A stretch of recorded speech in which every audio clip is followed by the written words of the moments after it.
Finally দীপাকে খুঁজে পেল লাবণ্য। দেখার আগে চ্যানেলটাতে নতুন হয়ে থাকলে অবশ্যই একটা লাইক দিয়ে চ্যানেলটাকে সাবস্ক্রাইব করলেন। সূর্য বলে, আমার স্মৃতি, আমার ভালোবাসা সব বাক্সায় ভরে দিলাম। আমি আমার সোনা মাকে বাঁচাবার জন্য আমি এটুকু করতে পারবো না বাবা? তারপর লাবণ্যকে ফোন করে বলে, আপনি যে পুত্রবধূর খোঁজ করতে বলেছিলেন তার খোঁজ পাওয়া গেছে। তারপর লাবণ্য বলে, কোথায় পাওয়া গেছে? সে লোকটা বলে, আমি আন্দাজে বলছি আপনারই বৌমা হতে পারে, আশ্রমে আছে। তারপর লাবণ্য বলে, যত তাড়াতাড়ি হোক আমি শিগগিরই আসছি ওখানে।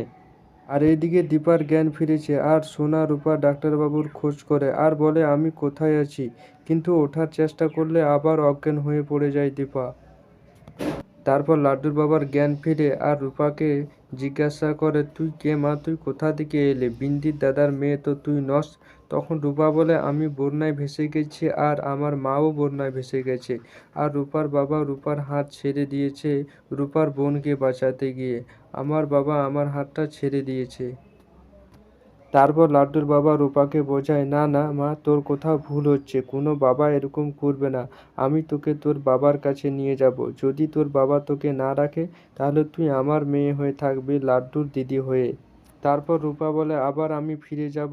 তখন লাড্ডুর বাবা বলে, হ্যাঁ মা, তুই আবার ফিরে যাবি বাড়ি, আমি তোকে নিয়ে যাব, আমি কথা দিলাম। এদিকে লাবণ্য বাড়ির সবাইকে বলে, আমি আসছি। তখন সূর্য বলে, এখন তুমি কোথায় যাচ্ছ মা? আর তুমি কি ভাবছো? তারপর লাবণ্য বলে, আমি মান্নাত করতে যাচ্ছি, তাই আমি একাই যাব আর তাড়াতাড়ি ফিরে আসবো।